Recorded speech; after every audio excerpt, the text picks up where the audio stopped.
Welcome to Self-Perfected.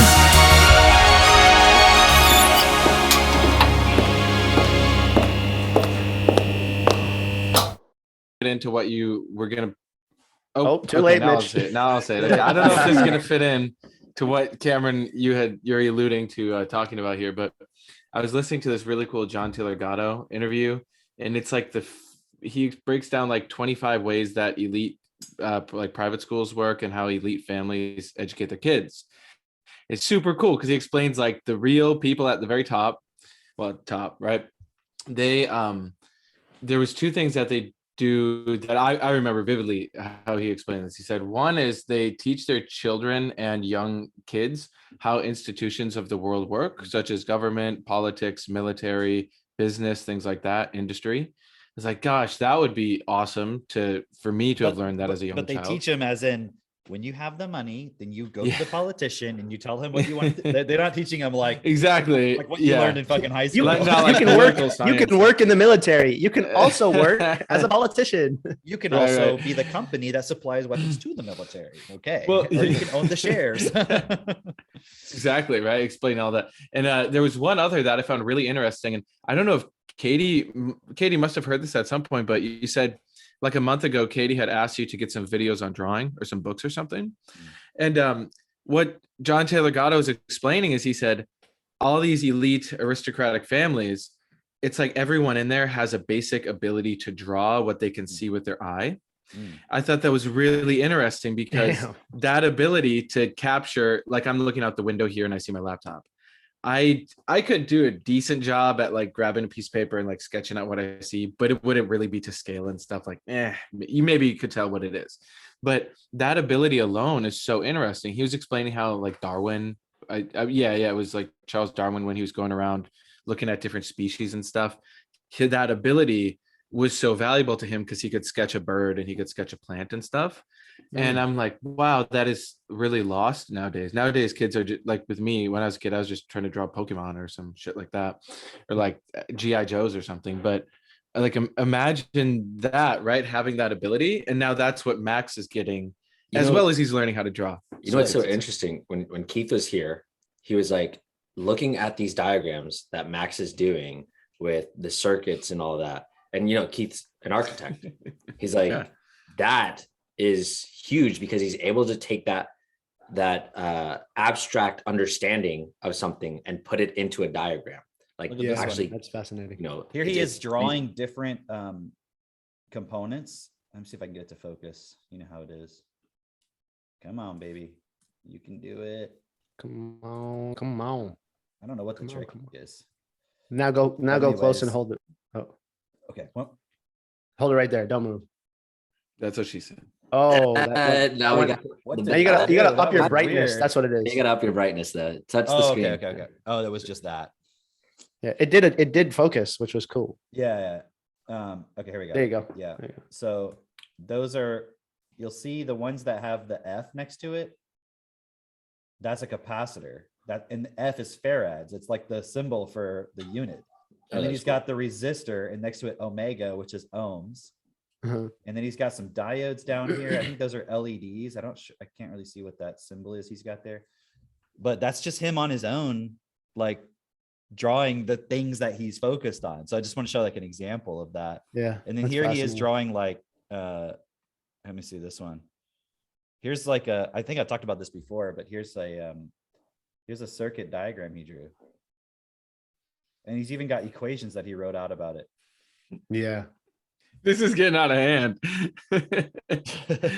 like, wow, that's remarkable. What's so cool though, right? Is like any piece, because I know people have already said this in the groups that we're in. They're like, wow, Max is officially smarter than me. But then to not go into inferiority or superiority about it, really it's just education or lack of education. That's what's so cool about what we're doing, is it's not like Max is special. He's just been supported effectively, but we all have the same tools Max has access to. Now, it might take us a little different timeline, but that's what's so remarkable about this is it's any bit of the self-pity or bullshit inferiority is on you, and you got to resolve that. It's not on anything else. Look at this one. He drew this. And I was like, what are those lines? And he said, well, because Uranus spins differently than the Earth. Oh, yeah. And I He said, how did drew you a. know that? He's like, oh, I wrote that in a book. He says stuff all the time, and I'm like, oh yeah, because there was a Hey, Cam, you should turn up your mic. Right. there was a storm a few nights back. That's better. I didn't do it him right now. There was a storm a few nights back. Is that better? More. Because you're gonna lean back again. Yeah. There was a storm a few nights back, and Cool. he we were just talking about the fact that it was going to storm, and he was like, yeah, there's going to be or I was looking up on my phone. It said, yeah, it looks like there's a tornado watch. And I go, and I was about to say, but that doesn't mean that there's a tornado right now. And Max goes, yeah, there's not necessarily a tornado right now. It's just a watch. And I was like, what do you mean? He goes, well, a warning would mean that a tornado has been spotted, but a watch means that the conditions are there for a tornado to form. Oh And my I'm like, God. and I was like, because I was about to Dude, I explain all just that to learned him. something. And I was like, how did you know that? And he goes, oh, I read it in one of my books. I'm like, Dang. Wow. It's like you So- created an AI and now the AI has gotten smarter. Like you're like, oh, Right. shit, this thing's like out of control, but it's not out of control. I'm saying this like yeah, it's, somewhat jokingly, but yeah, that's an you expression. got the self- principles in it. You It's know? like Yeah. self-learning. It doesn't need full direction all the time. Because he can It read. can do it by itself. yeah. And it's like, I'm still there to provide context and so forth. He's not going to have like total context for everything, but we were joking around because we went to visit a neighbor. So we have this neighbor who's maybe like 2 minutes down the road from us, and they have 1,000 acres. Okay. And we met them through a mutual connection here in town. And actually they knew about us already because of a mutual connection. So this guy I know had told them, hey, you got to meet Cameron. He's got this genius children. They have this technology. You got to meet him. And then, so we were at the playground in town a few months back, and we saw like there's this family out there. Max went up and started talking to him. The guy comes over and he goes, are you that technotutor guy? And I was like, yeah. Cause I'm thinking like, how the fuck does he know that? Like, it's definitely not because he saw our podcast. But he was like, he goes, your son is really smart. And I was like, yeah. And he said, he was just talking about all this stuff. So anyway, we got to talking, and then we went out of town, blah, blah, blah. Long story short, had the baby. Finally, we got connected to where we're going to go visit them. So we saw them yesterday. We went over to their property, and they've got like an entire park, like on their property, like with like playground equipment and stuff. Like you go there and it looks like bigger than an average like playground park, right? The only reason they were at the park in town, he said, is because they want their kid to meet other kids. He's 4 years old, right? And they're really cool. They're very open to what we're doing. They're like, really want to see TechnoTutor. They're like, and as we're talking, I'm like pushing every button I can of like saying like, we don't even have a TV in our house, and like seeing how they respond. And they're like, wow, that's really cool. Like everything I push, they're like, oh, that's cool. Oh, wow. How Like, many? Is it just we one like kid? that idea. Like it's challenging for us to do that, but that makes sense, huh? How many kids? Just one? They just have one kid, right? Okay, cool. Yeah. So anyways, we went over to play with them, and we were just talking about the point of on the trampoline. Seneca was like, I want to jump now. And because Max was on there, and I was like, well, you can jump with them. And I was trying to explain to him, it's okay. Like you can jump with them, but they'll tend to take turns with each other.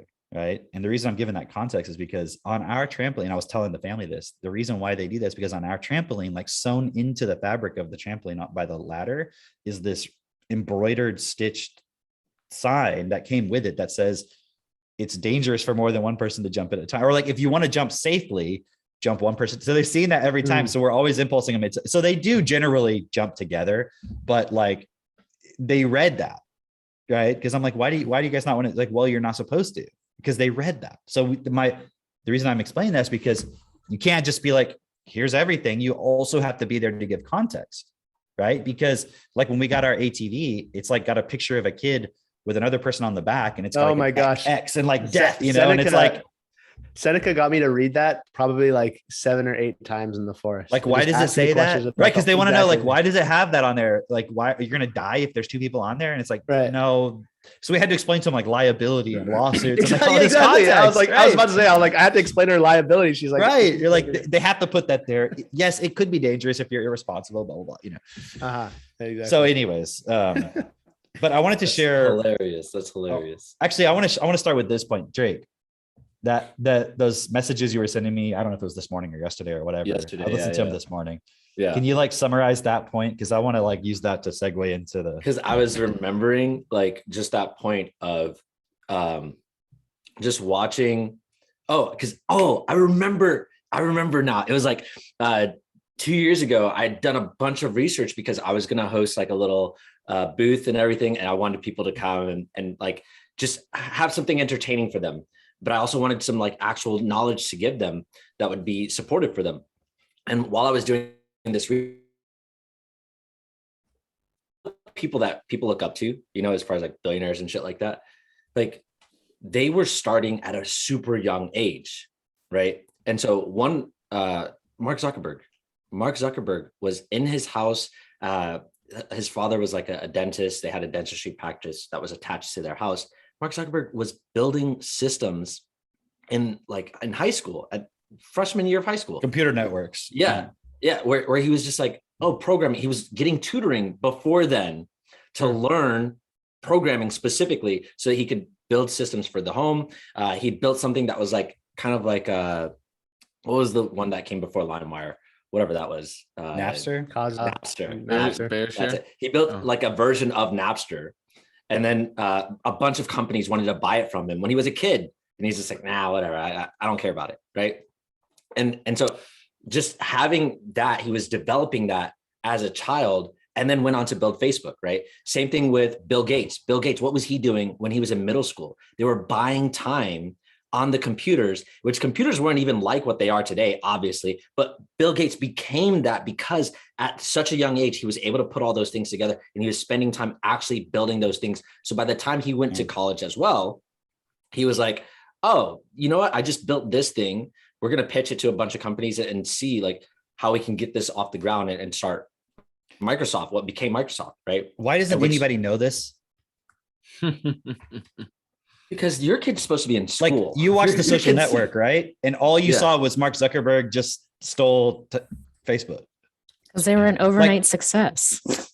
It's been a long time since I saw the movie, but do they even show him being able to program computers himself? No. Like that wasn't emphasized at all. Like his story, his background. When you learn about Bill Gates and you watch his documentaries, did they even talk about that point you were just talking about?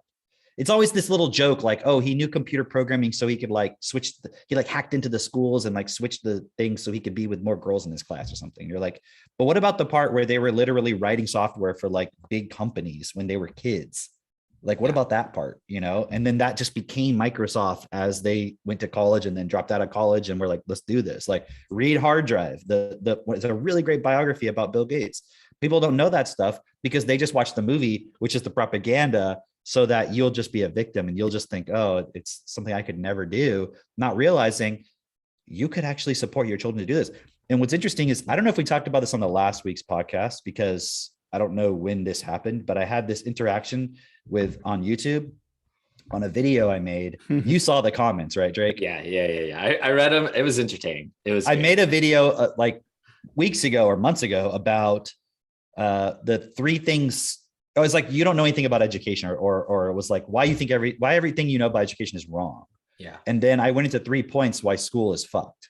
Right. And like, I don't remember what the points were, but the last one, I just was like, people want 3 points. I need to say 3 points in the beginning so people will watch. You know what I mean? It was just like, that's the formula, right? So I just did 3 points. Good. Right? Good.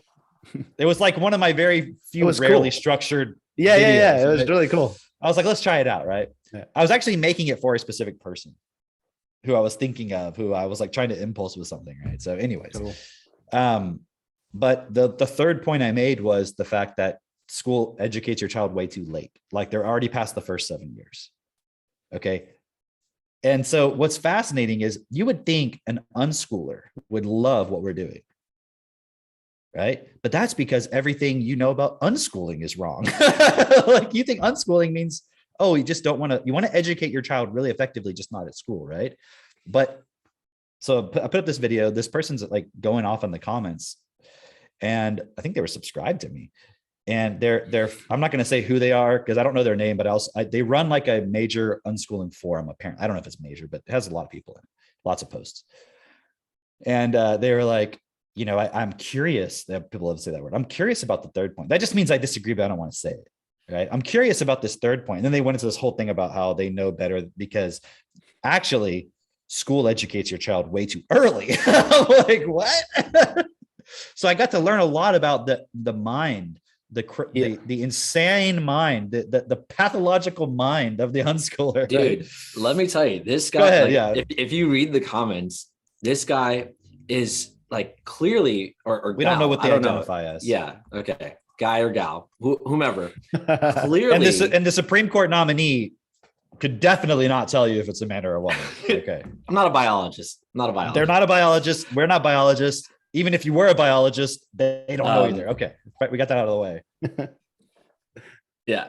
Okay. So this guy or gal, whomever, was saying basically the arguments they were making were so academic.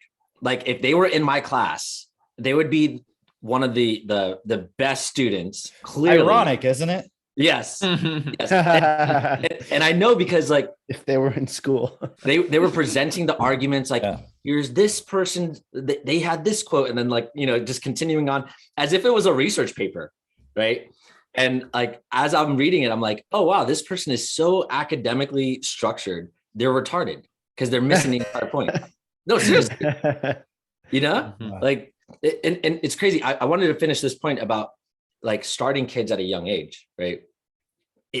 I was making that point. I was sending these voice clips to Cam because I can see so clearly now, and I'm sure you guys can too, how Max is actually doing the thing right now, right? He's doing those same things that Mark Like if you were to read the life story of the next Bill Gates yes, with principles, of course, but you know what I mean? This yeah, very successful person, they'd be like, and when he was 5 years old, his dad was building logic gates with him and he was doing all this stuff. And you're like, it's like they say success leaves signs or leaves clues or whatever the word thing is, right? right. It's the same exact pattern. Warren Buffett, Bill Gates, Mark Zuckerberg, same exact pattern. It's like, oh, here's the formula.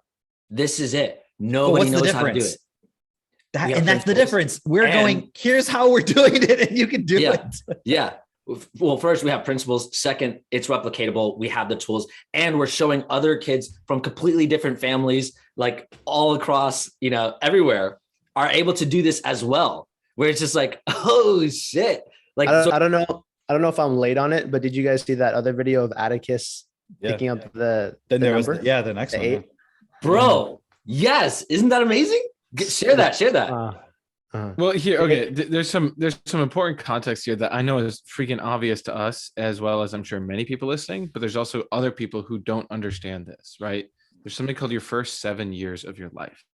In those first 7 years, really the first 3 to 4, your body is wide open. It's called your natural learning ability, like your ability to download patterns, learn language, be able to walk and talk, everything. It's wide open. But then you get filled up with a bunch of stuff. And nowadays, especially with kids in front of iPads and the TV and all this, it's like that ability becomes extremely closed off. And you then around between age, let's say 4 and 7, you really develop your mind. And then you change from being able to just learn directly with your body, because learning is a physical process. So instead of that, then you just go into memorization. Like you So lose that's touch with what- it. Yeah. Yeah. So that's why when you get this guy from whatever on Cameron's comments saying that school gets to kids too early or whatever, it's like, You shouldn't do any academic learning, any curriculum, nothing until the child asks you. yeah, Actually, which is really Mitch, stupid, right? They were using that point that you're bringing up to say you should wait till after that point to right. then start Because So they you clearly should- don't understand this. You should wait to program your computer until you can't program your computer, and then you just sit there looking Until at it like for literally they close it up, they seal it up. It's like the Macs. Like if you want to upgrade the hard drive after you ordered it, you can't. You're fucked. Like it's the hard drive you got. They're not going to change it. It's like, you it's know, like imagine wet pottery. Like when you're forming pottery, they're like, wait till the pottery dries. put it in Wait the till it kiln, dries That's before. perfect. That's then perfect. decide the shape. and so well then here's just the key point again for anyone who doesn't see this, because we talk about this all the time but maybe they don't see it, is the only thing that's out there that can allow you to reopen that ability, right? This is why we can take people even after they're 7 and get them back to that state where they're able to learn and process at a high speed, is TechnoTutor. because TechnoTutor is teaching to that natural learning ability, so you can open it up at any age. Did you guys? I sent a link for this thing I was watching with Sadhguru. Have you heard this guy? He's like making I've all heard the of him. I never listened to him. podcast round. He's I a guru literally, who's like, very sad. A week ago was the last. Yeah, he's a very sad guy. Sad. Like a week ago was the first time I'd listened to him, and he's got some really cool. He's got some really cool common sense points. He's very good at explaining things that we're talking about as well. Yeah. Obviously, he doesn't have the solution. I'm not going to go into all what he suggests right now, but he's got some cool points in terms of how he explains the issue. And I wanted to bring up this one point because it's right in line with what you were saying, Mitch. And he has this he's really good at asking the question and then giving context. And he was explaining, for example, okay, think about this. Hey, Cameron, actually, right before you jump into that, I just want to handle a point that might come up in people for who are having kids and who feel like they don't fucking know logic gates and they don't know, like the binary book that Max wrote and all that stuff. I just want to clarify this point just before we move on. Your ability to learn with TechnoTutor is unlike it was when you were in school. You didn't learn anything. Cameron specifically. No. Oh, I thought you were talking to me. No, It's true though. All of us listening. So the reason I'm bringing this up is any point where you're like, oh fuck, like I don't know that stuff. I'm not going to be able to teach that to my kid. I'm going to be stupid, and my kid's going to be stupid. One, let go of the self-pity. Right? I wasn't educated for blah blah blah. Yeah, okay, embrace that. So just considering that for all the new parents and people looking to have kids, don't go into the self-pity of I don't already know all this stuff, because with TechnoTutor you will learn this alongside your child, and in fact it'll be it'll be very engaging because you'll have purpose to doing it. Right. And this is why it'll be very difficult, because we're all programmed for survival. We're just focused on what we got to do in front of us. But when you have a kid, you'll take the specific education of relearning math or whatever the case may be that you never actually learned. You'll take it much more seriously. So what I'm suggesting is if that point came up inside of you of like, oh my God, like Cameron's able to teach Max logic gates and I'm not able to do that, and I'm screwed. Don't worry about that. You have TechnoTutor. This is why we have the self-perfected parenting group, is so that you understand not just how to educate a child, you understand how to educate yourself. Because they're one and the same. Exactly. Right. Yeah. Being able to input the vocabulary, I'd say about 3 steps: inputting the vocabulary into yourself, looking at the explanation to things. So integrating connecting the vocabulary, and then actually applying it. Those 3 steps: you integrate the vocabulary, you look at the explanation for things to put the vocabulary together, and then you apply it. That's all you need. It's very simple. So anytime you're projecting of I'm not going to be able to learn like that, it's just based off your memories from school and all the places where you weren't able to educate yourself because you weren't actually being educated. So you have to let go of those and understand that when you're actually sitting down to learn something that you've never learned before, you'll be a lot more effective at it. So I just wanted to handle that point. You start using your TechnoTutor, it'll open up things, and then you just go back to, well, maybe you don't jump right to logic gates. Maybe you go, right, man, where is my foundation got cracks? Where does it have cracks in it? Let me go look and start there. And it's not like your kid needs to start with logic gates anyways. You start where you're at. I'll share something. It was like, it's been actually really fascinating. When I first met Maylat, it was like, don't talk to me about math. As soon as we start talking about numbers, like brain shuts off. Right. But over like a year after she started using TechnoTutor and all that stuff, it's like she's like really wants to get it, and she'd be like, no, let me do it. It's been really cool. And then she was like, I'm looking at how would I walk my child through math? And she's like, how I got to walk myself through math. And she bought a math book. And off of the first like chapters, we never understood.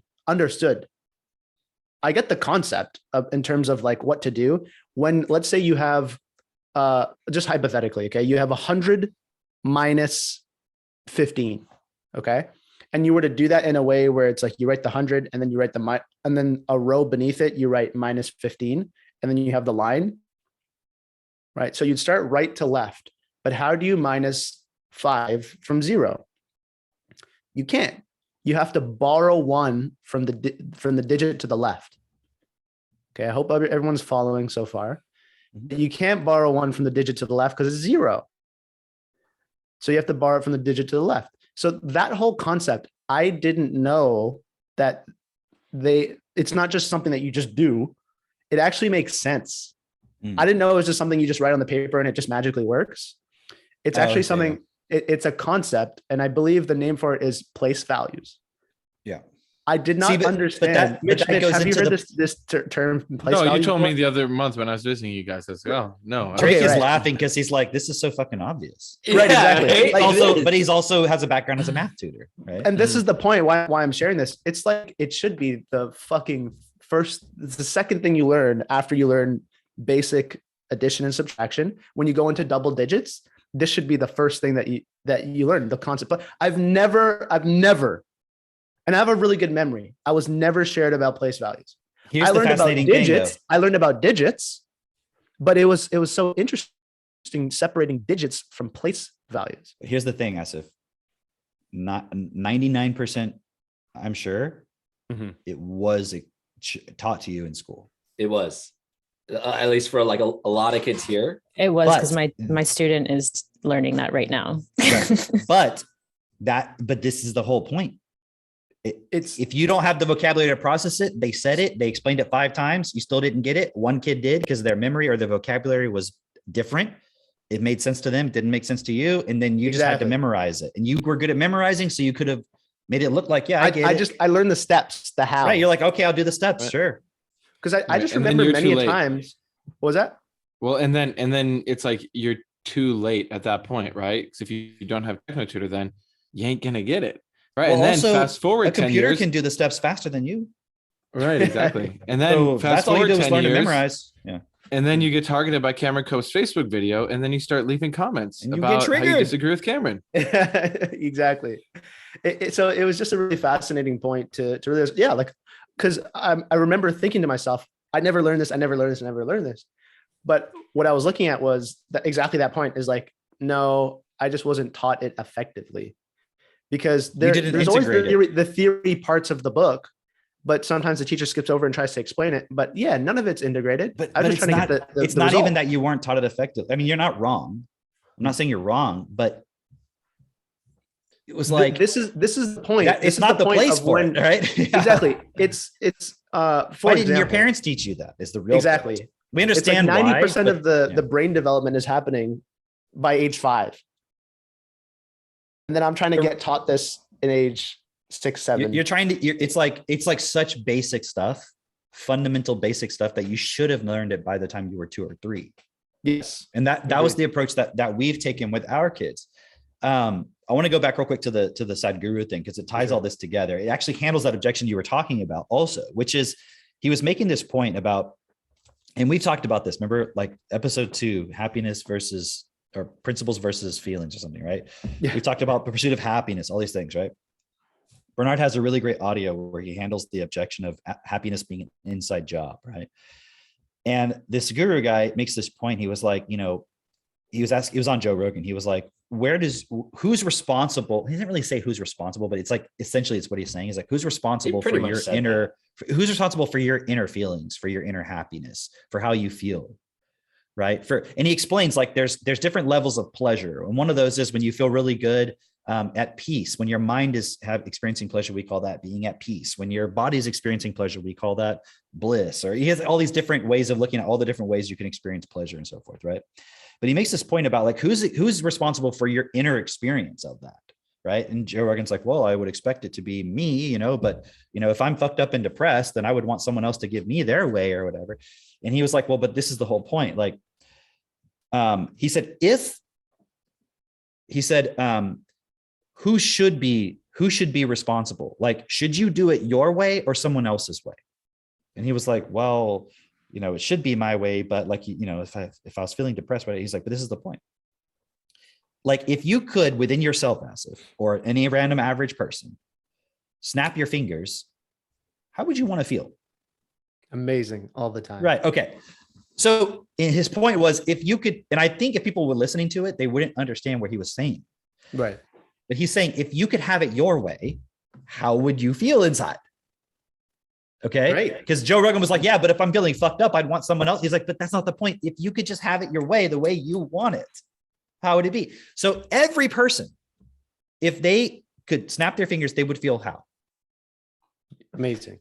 That Yeah. is the starting point that everybody's already coming from. So why is it that everyone doesn't feel great? And he said, because you're not following your way, you're following someone else's way that was he didn't say it this way, I'm putting in our phrasing, that's coming unconsciously. And so he's using the terminology of conscious. Obviously we wouldn't use that word, but he's saying like it needs to be conscious, meaning you need to be the one determining these points. And obviously he's going, it could be interpreted as him going into like, oh, consciousness and meditation, all this stuff. And he probably has some of that stuff too. So I'm not in any way suggesting that he has a solution, but think about it. Where is the way you make choices and decisions and interact with reality? Is it coming from just you choosing? Because if it were even able to come, if it were able to come from that, clearly it wouldn't make any sense. You would just choose it. So Right. You just where's it snap your coming fingers from? and voila. It's Right. It's unconscious. coming from unconscious programming that you and the people who cared about you didn't direct, so that automatically any points that would be under your individual control, especially, are not producing that. But then also, why did your unconscious not get directed effectively? One, your parents didn't know what they were doing. Okay, but why didn't they know what they were doing? Well, their parents didn't know, but their parents didn't know, but their parents, yeah, but why didn't anybody's parents know? That's the real point that's missed. Because what is another major determining factor of what you know? What your parents your- know. Yeah. But what's determining what they know? Environment. The environment, the systems, the outside, which is forming the inside of the new child, which then becomes their actions, which participates in forming the outside more, which creates more insides for the children. I made this video. It's on my channel. I don't remember what it was called. It was something about inner change and outer change or something like that. I forget. Right. But my point was, you have people who are like, before you can change the world, you got to change yourself. And I'm like, but if yourself, you can fool yourself. You can try to hype yourself up inside. And how do you know if you're actually changing if you're not doing anything about changing the outside? What is your interchange based on? Is it based on effectiveness in the world, or is it based on lying to yourself about feelings? And so what was the objection that you were talking about, Asif, that you were handling? Is people thinking that I'm They not can't smart teach now, their kids therefore I can't logic teach my kid. games. Yeah. Right. So you weren't educated effectively in the beginning. And so your first 7 years wasn't directed. It's not because you're dumb. It's not because, well, I'm just an idiot person who doesn't know smart stuff like Cameron knows. Like, Right. certain things were directed within me where I was still able to learn certain things and understand certain things. There's a lot of things I couldn't. I never learned how to fucking use a miter saw. I couldn't tell you the difference between a miter saw and a table saw. But now I can use those things and I can build things to a certain level to the degree to which I built my vocabulary and application of those things. I did not know any of that. So what someone might not perceive using a table saw as smart intellectual stuff. They might be like, well, but that's like any old hillbilly can do that. And it's like, okay, you fucking do it. So we have different levels of emphasis of like what we think is intellectual. But from my perspective, understanding a logic gate, understanding how to use a table saw, understanding how to raise a chicken, they're not different levels of intellect. It's just different levels of vocabulary that's built up. And some people are impressed by things differently. And that's why when you go out into like, quote, the country in America, people who live out there, they don't give a fuck about people with their degrees and you're a doctor, lawyer, this. They just like, that doesn't impress them. They're like, yeah, but can you fix a tractor? And people in the city are like, look at these dumb old hillbillies. They're such idiots. They don't know about Foucault and fucking, all this other shit, And so it's just what you're placing value on is whether you think it as smart or not. But what I'm saying is having vocabulary is what makes you smart in a thing. Yeah. And the This more is- vocabulary you have, the more you can process, the smarter you can be at anything. So I'm proving, I hope to everybody, that even at 38, I can fucking learn not only logic gates, because I didn't know any of that shit. Like, let me just break it down for you for a second, okay? When you go watch this video that it's like uploading, it might even be uploaded now on my channel. It's called Max, I don't remember what it's called. It's called Max. It's called Max. The thumbnail says computer logic at 5 years old, ? It's the most recent one. When you watch that video, you're going to see these little black, they look like, you probably think it's a computer chip, and they have these little pins on them and they stick into a board and you put wires and stuff. And you look at that and you're like, what the fuck is that? Okay. That's exactly what I was thinking when I first saw it 3 months ago or whatever. I'm like, I don't know what the fuck that thing is. I don't understand how it works. But you know what I did? I went on YouTube and I was like, okay, this thing has a serial number. Let me type that in. What is this? And I watch a video of someone going, okay, here's your logic. And inside of it, it has these little components and this is what they do. And I'm like, okay, I'm in my Technotutor. Everything they say, I'm putting it in there. Okay, I'm doing that. And I'm watching it again. I'm like, okay, let me try it myself. So it's not like I already knew any of that stuff. You see, so I'm learning it the same way when I'm building the garden on our property or I'm doing whatever we're doing. I'm learning new vocabulary. That's how I'm able to do that. So imagine you can take a city person and you can have them educated on the country stuff. And you can have the country person be educated on the city stuff, meaning it's just vocabulary. That's all it is. So this point about, I know you want to say something, I just want to wrap it up. The point about this Sadhguru guy is he's like, and this is, I just want to dispel the myth of anybody following the Sadhguru. Okay. Because he has really cool points, but he's like, there might be somebody who they have a headache and they just have this headache all the time. And they get rid of that through whatever method he suggests. And that changes their life. I'm like, dude, that's not their only fucking problem. It's not their only fucking problem. Okay. There's a whole system fucking problem. And so your children are not retarded because you had a headache. Like they didn't help. It didn't help. Oh, Christine's saying he's part of the World Economic Forum.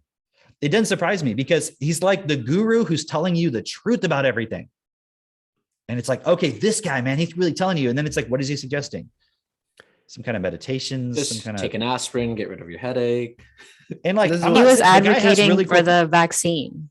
And then that's how people kind of led them down the rabbit hole of he's on the World Economic Forum. Like a guru was advocating for the vaccine, an Indian, so. Well, he is a sad guru. He's a very sad guy. He's going to teach you how to be sad. It's fascinating. It's fascinating. Is it just passive? I hung out with my parents last week. I think it's just me. Is it better now? Yeah, it's just your video is like not syncing. 1, 2, 3, 4, 5. I can hear you. Yeah, it's definitely slow video. Just your videos. Okay. So I was hanging out with my parents last week, and my dad recommended a Sadhguru video to me. And this is kind of it's not out of the blue. Like my dad likes checking into that stuff. He watches YouTube a lot, but he's not like, I don't know, he's not too into that stuff. But it was really funny how he was suggesting that I listen to it. He was like, yeah, a lot of the things that you explain, like he's talking about it too. I was like, oh, cool. Like, and so I can just see, like, one thing that I do is I talk to my parents to get a feel for where kind of like the universal consciousness is. Yeah. I talked to my parents. I checked their beliefs and where they're at to kind of get a feel for the universal consciousnesses. And I was asking my parents, like, like, do you believe in God? Right? Because they were raised. My dad's like, I don't believe in God, like the way people talk about it and all that stuff. He's like, the way I see it is blah blah blah. And my mom was the same way. Versus, a year and a half ago, she's like, there's got to be a God out there, all that stuff. Where I'm just seeing, it's not that my parents, all of a sudden, they've changed. It's just the universal consciousness. Like I said, the universal consciousness, these systems, they're just following the program, individual are falling apart. Exactly. Right. So they're getting programmed new things. So it's interesting that he's recommending to Sadhguru, and there's more and more people listening to him and things like that now, because there's something to be said that very particularly, and Avery mentioned this really well in Can You, that things are so perfectly laced with half truths. Half truths meaning they will tell you things that are absolutely true and absolutely real. And then they get you to accept certain things. And that's where people get, quote unquote, led astray. And what I mean by led astray is they don't actually get the solution. Here's the point, right? Because at the end of the day, if you are not reprogramming your fundamental program that was established in the first 7 years of your life, you're not going to get any kind of result, lasting, real result. And so that was the fascinating part. Even just that little story of Malat looking through and being like, do you know what place place values are? I'm like, I have no, but just seeing that her confidence in her ability to learn, for even her to buy a math book, just like anybody else who's listening to this who hates math, you know, because you got programmed really ineffectively against the math. But now, because she's just been using the tools consistently, she has no qualms about it. She's like, yeah, I'll learn it, no problem. And Maylad is a So smart here's the person. point to consider for everybody. Yeah. Yeah, she does have it. But she was a speechwriter for the Canadian government. Mhm. Like but think about that. People who are writing the speeches don't even know some basic math stuff. It's not to disparage Maylad, but the point is, think about that. Like, how are they able to Maylad and myself both got really high grades in math. Like I got over 100%. Asif was a fucking valedictorian at his university. school. Yeah. It's like, but so the people who are writing the speeches, who are going to communicate ideas, can't do math. Like that wouldn't work if you were programming a computer. If you don't understand the math, you can't make the program work. Now, think about this. The people who are running for Supreme Court, or running, I don't know, being nominated for Supreme Court, they can't even tell you what a woman is. Think about that. And what are we programming children with in school?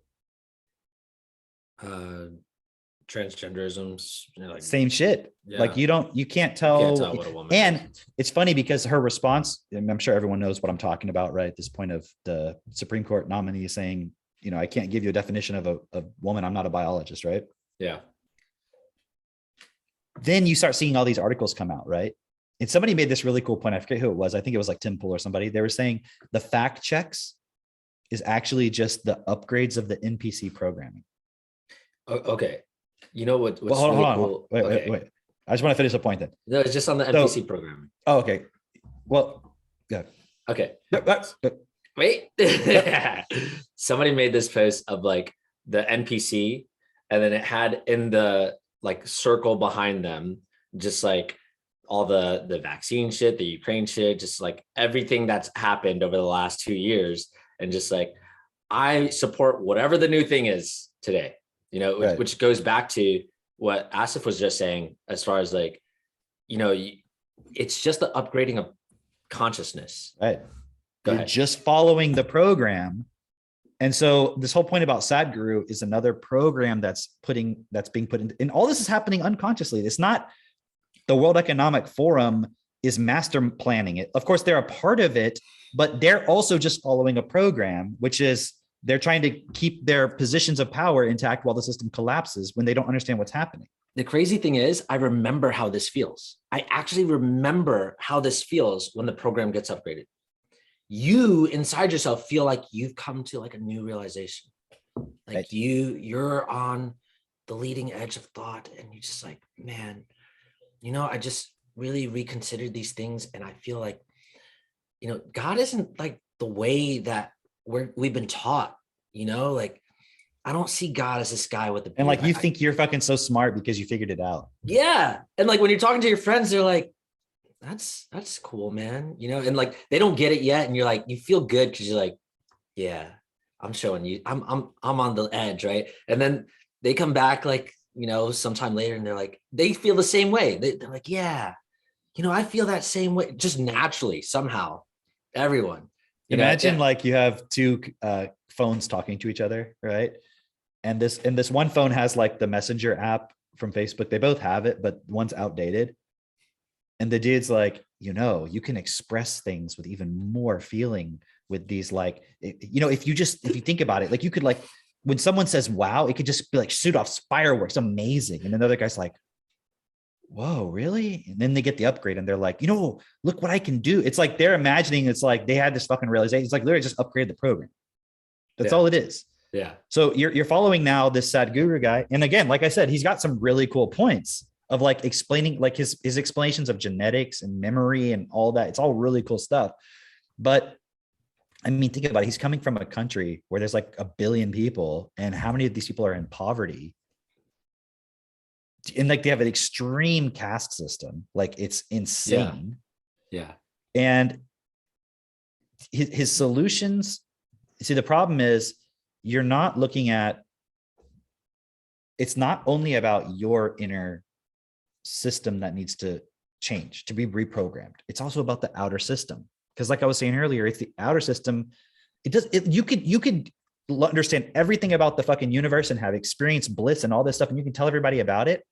But if a kid grows up and goes to school and gets confused by all the shit they're teaching him in school and his parents don't direct their vocabulary, it doesn't matter what you realized, because you didn't put a system in place to support other people to actually be able to integrate that. And how do you deal with that? Like the elite solution is just depopulate the planet. That's their whole thing. They're like, well, just get rid of everybody because we can't, like, we got enough robots now. We don't need any people. Yeah. You know, and then what they'll do is they'll make you think you came up with the idea. They'll be like, you know, there's just too many people because blah, blah, blah. And it's just, you got programmed with some fucking fact check stuff. Well, You Mitch know? posted a fascinating picture at high school, that little On the sticker mirror in the stick- bathroom. letters on the wall. I didn't even post that On the mirror, publicly. yeah. I'm like, more people don't need to see this, but Exactly, yeah, put some yeah. context to it. And what did it say? It said, if all you did today, like, Yeah, It- it's okay survive. if all you did today was survive. Yeah. It's literally a sticker. like, Like, it- we it's were there okay. for. It Mhm. says like, it's okay if all you did today was survive. Like, Yeah. that is the perfect example of the fucking mass consciousness of everybody. Like, Yes. Yeah. if all I did today was survive, I'm good. It's like, really? That's your standard for being alive? That's not good Mhm. enough. Mhm, But right. does that mean we don't want people to be alive? Of course not. But why should that be your fucking? It's like, don't let our minimums be your maximums, like we say sometimes in sales, right? It's like, Yeah. of course, survival is a good thing, but that's not the way in which you. Because if think about it, if you accept that thought as the point, if it's okay if all you did was survive, what else will you allow? You'll allow a Right. system where Everything else. where Literally. actually many abuse, people don't even literally. have their survival guaranteed Yeah. Yeah.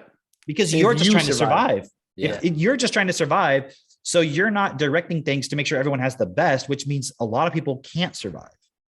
Mhm. Like what we've always been suggesting on the podcast here is your minimum standard should not be, it's okay if I survive. It should be, I should have the best and everyone should have the best. That should be the minimum standard. And it's not okay if a day goes by and that's not the case. Does that mean you give up? Of course not, but it's not okay. Mhm. It'd be Mhm. like if I said, okay, drink this poison, you got sick. And I'm like, but you're still alive. So it was okay, right? You'd be like, so, well, no, I don't want to do that again. Like, no, but it was okay. You survived. Like, well, okay. Yes, I guess it's okay because I'm alive. That's good. But so it's okay to drink poison. It's like, no, it's not fucking okay. Mhm. Like, we should just stop that. We should upgrade within ourselves, our expectations, and we should upgrade the systems in this world that, you know, like the guy who has the headache and it changed his life because he doesn't have headaches anymore. Will that change his life? To the degree to which he doesn't have to experience that? Yes. But will it fundamentally change anything else? No. He's just gonna do the thing that got him the headaches in the first place. But even if he doesn't, You even know, if he doesn't, yeah, yeah. even if he doesn't, when he goes to the supermarket, there's not going to be any food because the fucking economic system is collapsing. Mhm.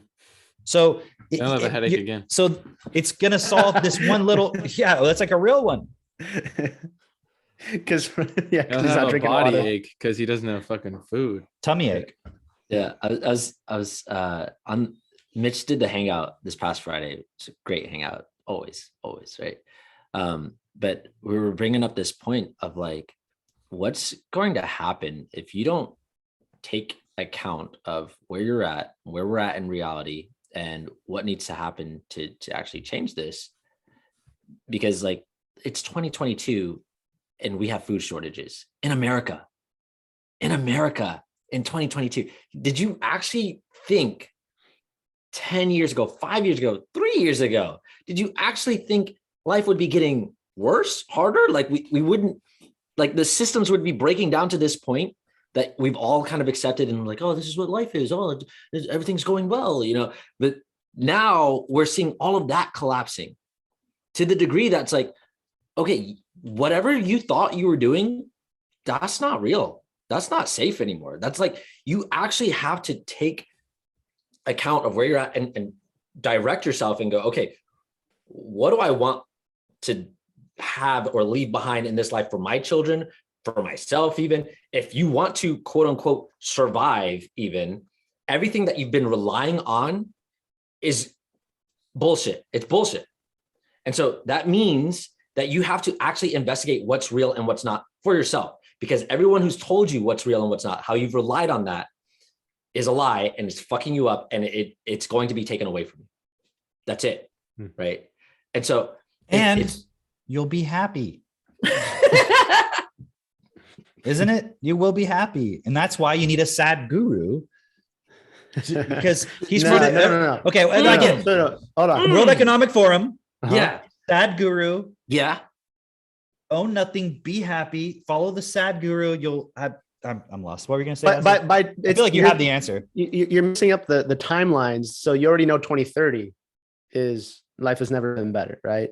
Yeah. But what you're thinking is life has never been better equals happy. But you have Sadhguru saying, so it's not happy. What it's really about is by 2035, everyone is just going to be okay with survival. They're just going to be okay that it is okay if all they did was survive today.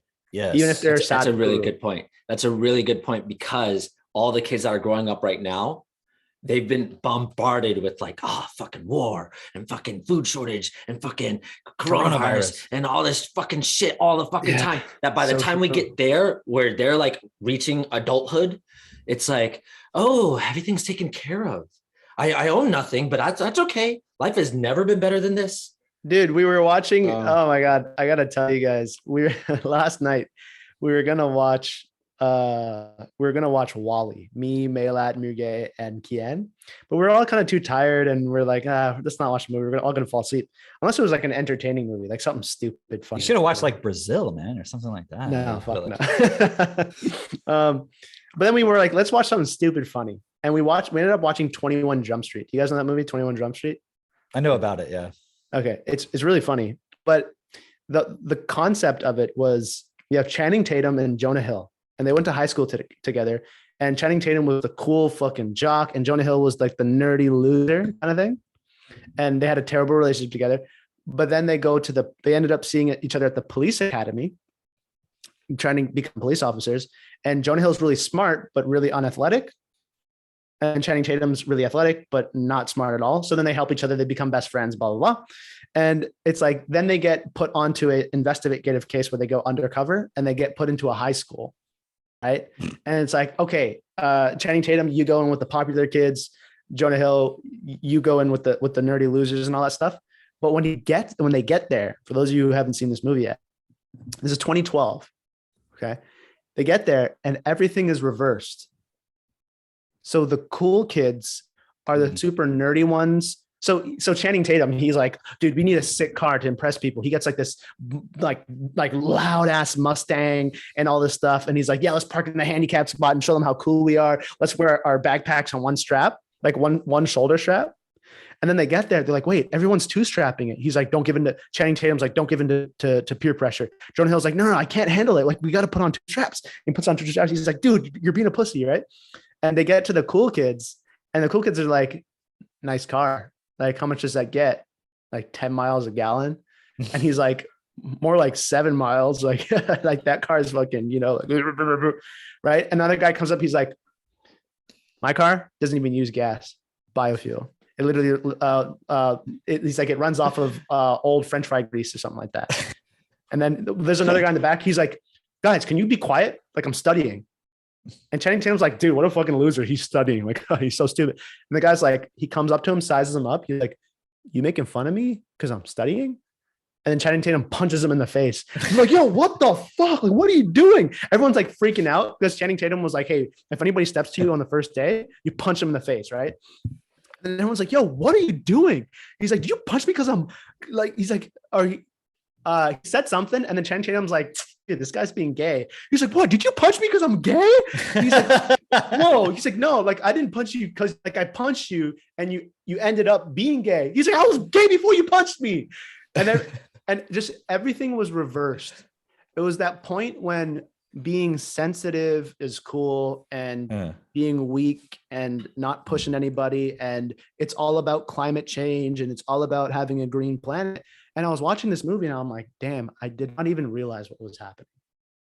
I didn't realize the shift that was happening around the time when I was in school, where it's like you hear Jordan Peterson and Brett Weinstein talk about how in universities it started propagating out these points where it was like this incubator for all these ideologies about how things work and all this, where everything became only academic.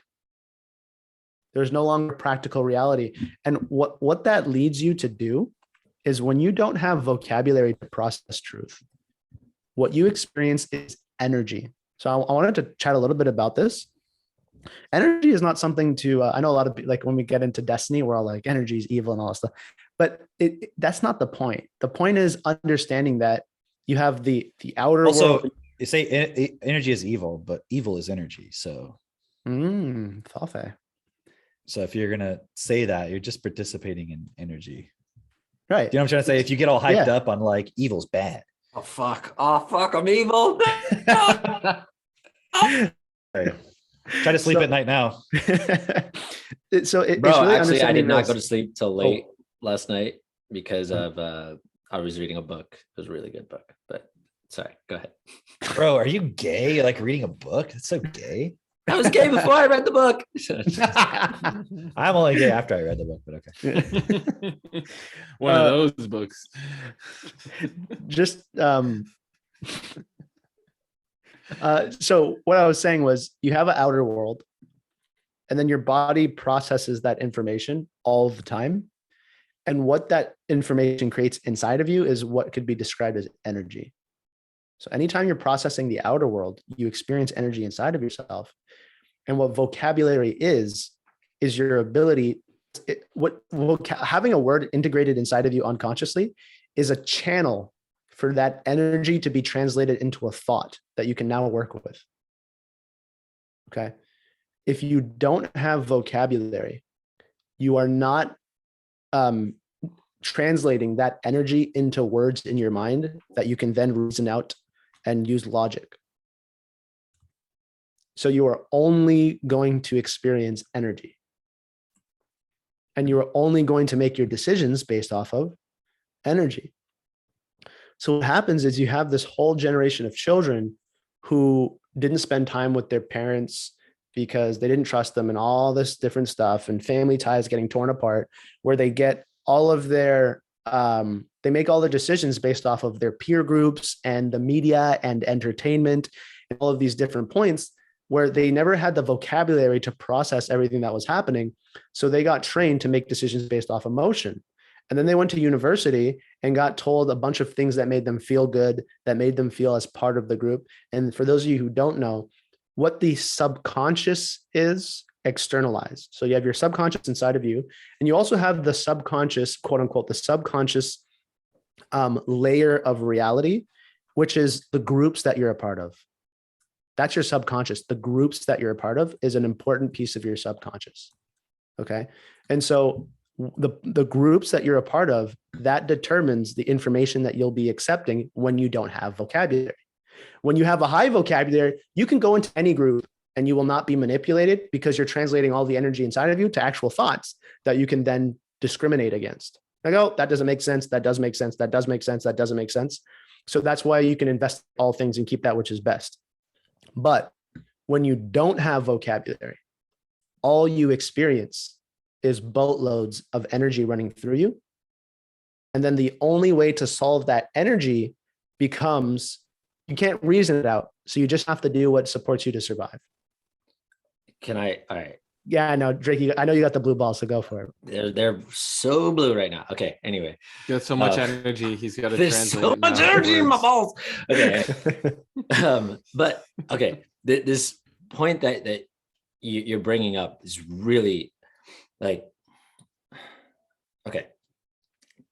Looking at, did you guys listen to that video that Avery posted in the chat of Changing Bernard? the New World Order one? No, not that one. The other one of like death and God and Oh, yeah, I love that. Conflict in time. I haven't listened to it recently, but I listened to a couple before. fucking great, fucking I love amazing. it. That's one of my favorite ones. Yes, yeah. But he's So bringing up wait, this- for those of you who don't know, it's called like Death, Word, God, Conflict, and Time, or something of that nature, Yeah, from Bernard yeah. Bernard Pullman. But the reason why I'm bringing this up is because in what you're saying, and also with the way that we're experiencing life. Okay, you get brought up, and you have all these points within you of, oh, this person's saying that thing, and you're separated from your parents, or you don't feel connected to your parents because you're all day at school. Like, how could you be connected to your parents? And you get, in with your peer group, all this stuff. And then now people are talking about, you can have kids from a surrogate. You don't need to be like really connected with your child or your parents. Like, parents themselves are feeling like they have no need to actually have or build that connection with their own children because they didn't get it themselves. So like, it doesn't even connect for them, right? And the society is being impulsed more and more and more with this, of having this separation between you and the next generation, and the next generation, they're not going to care about the people around. Where do you learn unconditional love? Where are you supposed to learn unconditional love? From your mother, right? When your mother's there, home with you, raising you, actually they're nurturing you, supporting you, all of that, right? And we're seeing our society move more and more and more away from that, more and more and more separation, which means we're going to have people who can direct themselves less and less and less, and care less and less and less about themselves and the world around them, and others, essentially. The point that is really hitting hard for me right now, this book that I'm reading, Cam had actually given me a summary of the book late one night when we were putting Max to bed. He was telling this book, and I was like, yo, that book is awesome. I want that, right? Finally got the book, started reading it. And the basic gist of it is people start experiencing this moment where they have memories that all of a sudden they remember something that wasn't true a minute ago, but they remember it and they've lived it. They remember it as if they've lived it their entire life, and all of a sudden everything's different. But they also hold on to their old memories as well. So they have all this shift within them where they're remembering their life that they lived actually, but then reality shifts as well to match their new set of memories. Okay. So what the fuck? I know. Super intense. I'm not doing a great job of explaining it, but this is the important point right here, is people then cannot handle this new information, this new input of memories within themselves. And the important question that this book is proposing through this story is, are we defined by our memories? And for most people, the answer is yes, right? But in actuality, in reality, are we defined as our memories? Because when all these people get these new memories, so many of them cannot handle it. They commit suicide.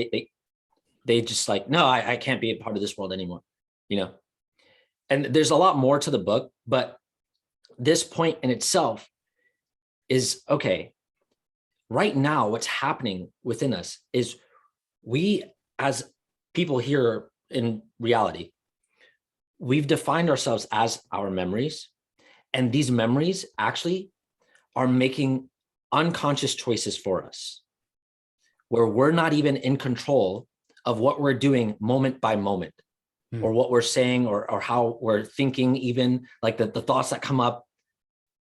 It's just a moment by moment, like that's all determined by your memories from what Mitch was saying earlier, 0 to 7, right? And yet we are allowing that to dictate our lives and how we feel. And the point that Cam was making, as far as, if you could have it your way, you would think you would be happy, right? But what you're following is all those unconscious memories from what people have said, all this stuff. And the question really becomes, even if you have all these memories,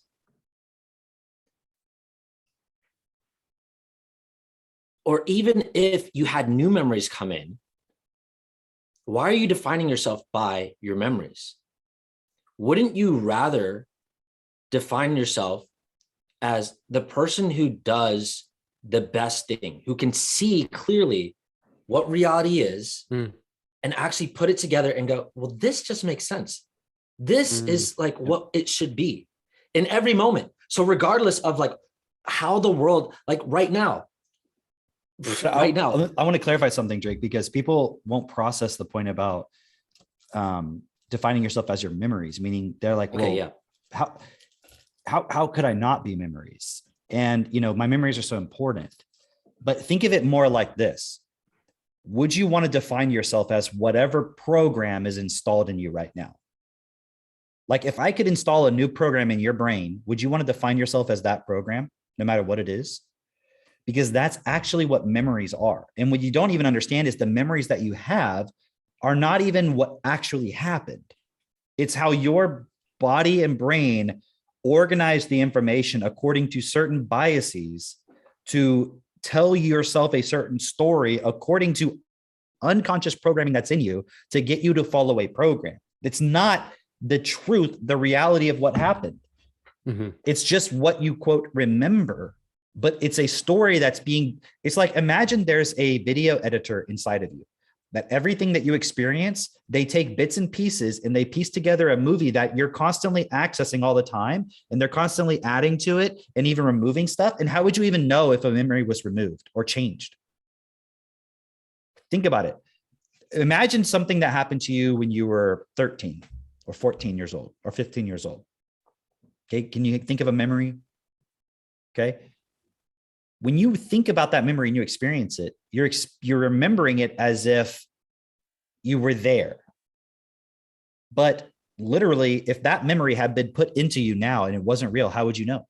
Because you're experiencing it as if you always remembered it. You're like, oh yeah, I remember thinking about that memory when I was, you know, a month ago or 5 years ago. So it's like, I've always had that memory. It's not like it's a new memory, but that's also a memory that it could be false. And so my point isn't that there's some person out there like, you know, putting fake memories into your shit, because that's schizophrenic people believe that. But the reality is all of your memories were constructed by your body based on information. And it's like when you're making a movie, don't you choose what scenes to put in and what scenes not to put in? Mm-hmm. And you can be very deliberate about it. So imagine you're going around in this environment, and that's where your body is getting the content of its memories from. So if I know how to design an environment specifically, I can make sure that always in your memories is a memory of the McDonald's logo. No matter where you fucking go, it's going to be in there. And so when you're in China, you're going to be like, oh, I'm hungry, man. Is there a McDonald's here? Or if you're in India or wherever you're at, you're going to be thinking about that instead of what's the local burger joint, right? Because that makes them more competitive. I don't think they eat burgers in India. Imagine this. Well, they do, but it's like cricket burgers or something. Cricket burgers. It's Sad Guru Burgers. I don't know. He's got his own thing. But think about this, like, if you're, how much of that are you directed? Can you even decide that you're not going to have a memory of McDonald's? Or is it's there no matter what? So you're not deciding consciously what's in your memories.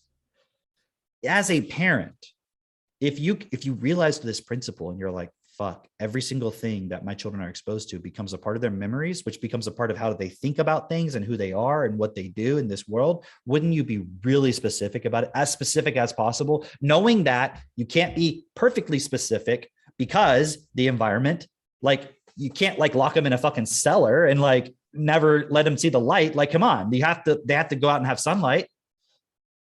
There's certain limits. The fucked up thing is though, like, I mean, I haven't interviewed every parent out there, but I think there's a lot of parents who are just like, it's good enough, which is like really fucked. Right? Because within them, there's that program that says, if as long as you just survive today, you're okay. It is okay as long as I just it's survive. Okay as long as all you did was survive. So they're thinking, as long as my kids survive, that's good enough. And every parent is coming from that starting point. Why? Because the environment was set up in a way where from a very young age, that's the memories and the context of their memories that was formed within them. So the program that they run is constantly like survival is good enough. That's all it is, just survival. So when Drake was saying like, you know, why do you define yourself as your memories? Instead of it's hard because you have to let go of the emotional attachment to your memories. And what's ironic is what's the one thing that most people fear more than anything when they get old or when they imagine getting old? That they'll Losing their lose their memory. memories. Yeah, dementia. We think it's like the worst Alzheimer's. thing ever. Alzheimer's, yeah. Alzheimer's. But in reality, Alzheimer's, I think it's called. it's Alzheimer's disease. But you're not experiencing it from the context of the old person. You're experiencing it from the context of the person who's afraid of it happening, because you don't know what it's like. Because if you woke up every day and you didn't have any memories, how can you subjectively know what that's like? Well, but this is the point. If that's an actual fear within you, doesn't that imply that you're literally just like, look, I need a fucking program to run, guys. Like if I don't have a program and a story and all these things that happened to me in the past, how am I going to be here in the present? That would imply that if you were taken out of the context of your current life and put somewhere else, you would not know what to do. You're like, this is fucked. I can't go on living. And that's what's interesting about that book you were talking about and other books that are similar. Yeah. It's like the character can't fucking let go of the past. Like they find themselves in this total new reality where things are different. And they're like, but I've got to find my wife who's, and it's like, dude, that was another dimension. She ain't there anymore. It's like, but I got to get back to that dimension and be with my wife and all this. And I'm not saying there's no value in that relationship. What I'm saying is it's always this, but I'm defined by my memories. And here's the reason why it's fucked. Because when you die, are you going to be married to your wife anymore? That's a It great. said I do eternally, Cameron. Right. Well, when I go to heaven, No. it's like, When you got married, you said till death do us apart. Then after death, thought gone. I thought it was till death do us fart. Damn it. Yikes. Christine! That's when I was going to try to make a joke about when I file for divorce, but it's not going to happen. But that, if I were to, I would just like the way I would announce it is I would fart. But yeah, it's a stupid joke. Okay. Anyways, wait. It's a really great point that you made that when you die, you're not going to be married to that person anymore. So why are you defining yourself by that memory? Hold on. It's not just a why are you? Yeah. It's a fact that when you die, you're not married anymore. Right. The context, because your marriage was based on the fact that you were in this body in a particular environment with particular relationships developed. So imagine if you were born again into a new body, you can't be like, well, I'm married to that woman, that 80-year-old woman who's the widow. It's like, no, dude, you're a baby over here in Africa. And like, those are your parents. And now you got to go to this thing. And like, imagine if you still thought that way, you'd be like, you'd have like multiple wives. You'd have like 1,000 wives or something and 1,000, whatever. So if you die, you're saying I shouldn't have multiple wives?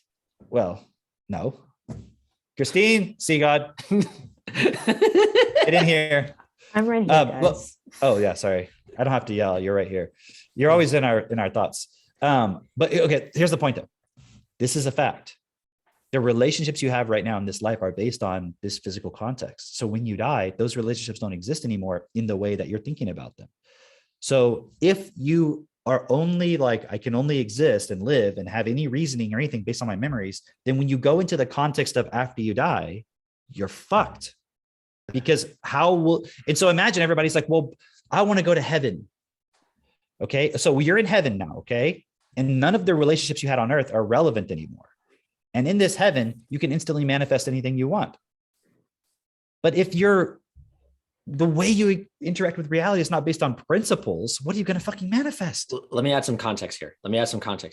Because I know a guy who, because of the way in that heaven, He's in heaven right now. He talks to me. Yeah, talks to me every day. Hey, what's up? No.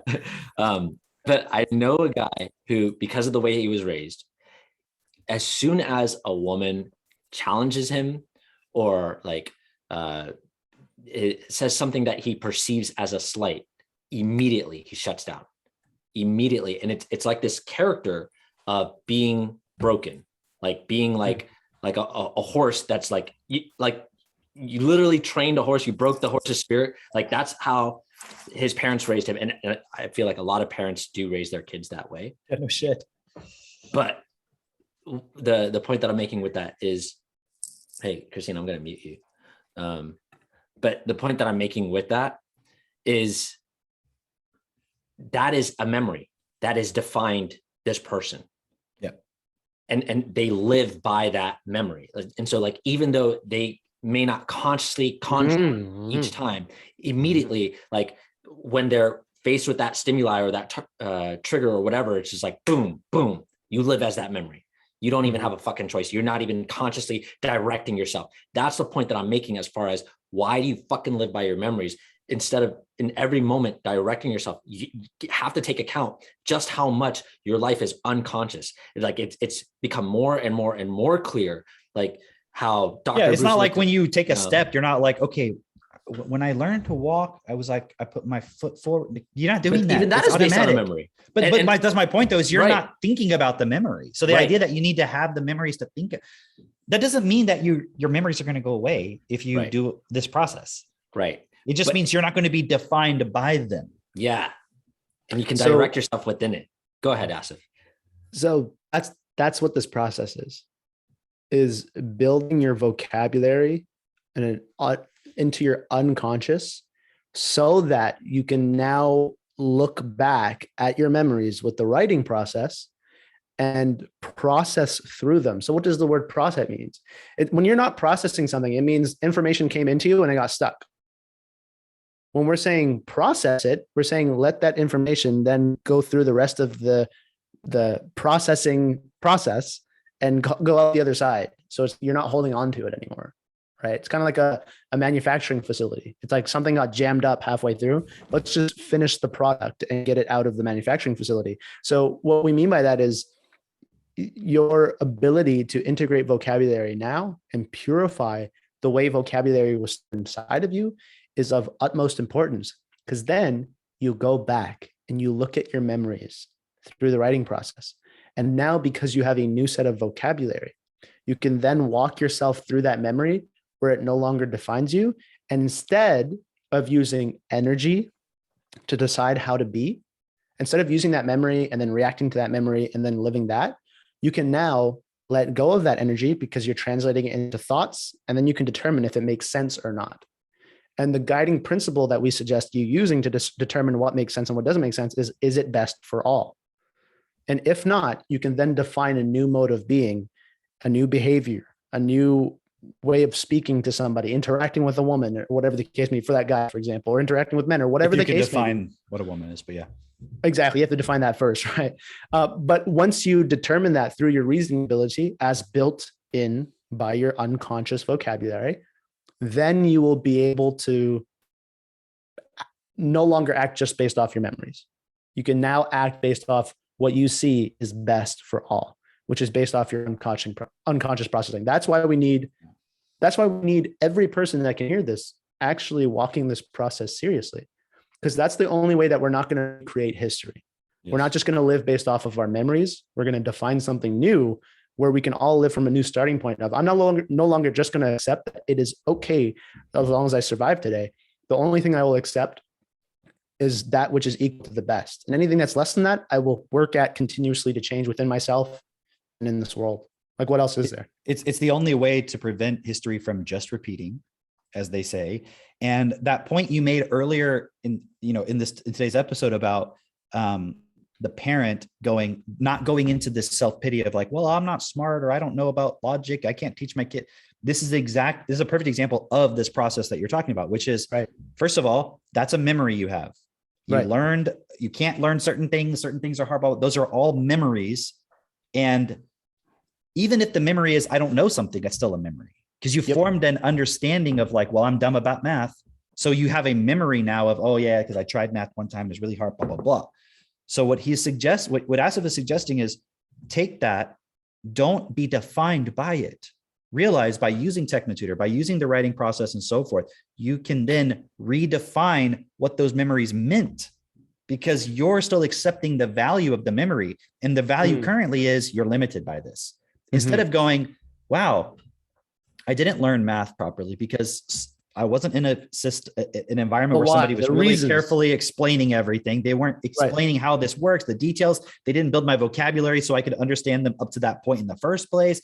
That was all the context of that. So I don't need to feel bad about it. Now I see, oh, the solution is it's not that I need to avoid math. It's I need to go back and check what was all the points that were missed in terms of being there to help me understand this point. And let me make sure that I do that properly for my child.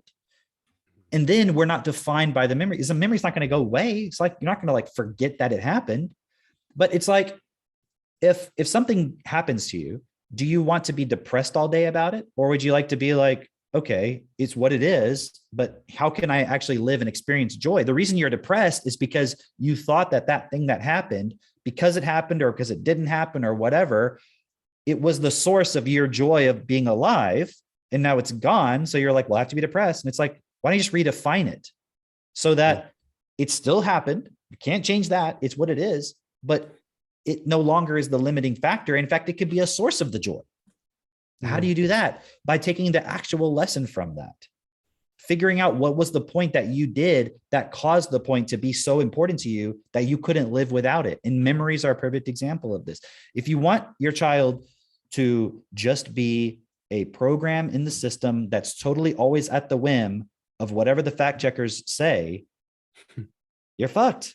But if you want your child to have the very best, if you want them to be flexible, then teach them based on not defining themselves as memory, understanding how memories are formed and doing them in the best way so that they can process information. These tools that we're suggesting is the only way to do it. It's the only way. There's no other way. There's no sad guru, no happy guru, nothing. There's no guru, because if you have anybody, it's ironic. You guys were talking in the comments. Drake was like, it's funny your dad sees Sadhguru as the authority. It's like, yeah, you see a guru as an authority who's trying to tell you there's no authority also. It's fucking ironic, right? It's not possible to have a guru and to also be a guru to yourself. Yeah. All Right? this talk about memories remind me of that Kanye song. It's like, memories don't live like people do. Them always remember you, whether things are good or bad. It's just the memories that you had. I just wanted to say You know, that. what's funny is people listen to that and they get all these good feelings about it. So it's like Yeah. they actually have they didn't even They're get like, the yeah, final Kanye. words. Then Kanye Yeah. becomes a guru. And then he changes to his whatever he's doing, and they're like, oh, I can't live anymore because Kanye has changed and I haven't. Yeah. But it's a really great point of like, if you don't take this on, you're just going to keep reliving in those memories, repeating the same history that you've been repeating, which, if you're honest with yourself, has been hell. And so you're just going to be, recreating hell for yourself constantly. So give yourself an opportunity to stop that. Join what we're doing. Like, join the Facebook group, Self Perfected. We have awesome hangouts every Friday night. Like, subscribe to this channel, share this with your friends to get them to see, like, so you can have cool conversations with them. And then you can actually start changing your environment and start taking those steps for yourself. See what tools we're talking about. We have not plenty. We have the best tools to actually do this, the comprehensive tools to actually get you past your own memories, your own history, your own past, your own personal hell, to the point where you can see clearly, make decisions, not based on how you've defined yourself in the past, but based on what actually makes sense. Like, oh yeah, actually I can put all these things together. You know that statement? It's like, if you want things in your life to change, you have to change things in your life. Yeah. What about it? You just got to change your programming. Mm. We have the tools to do that. So Yeah. if you don't like the way things have been, if there's things you want to improve or change, that could be big picture, small picture, all those points, they're all connected. That's why you would reach out. Yeah. Anything else? Yeah. No. Next step is just reach out. That's it. We'll leave it Do there. it. All right. We'll see you. Bye, everybody. Bye. Bye, everyone.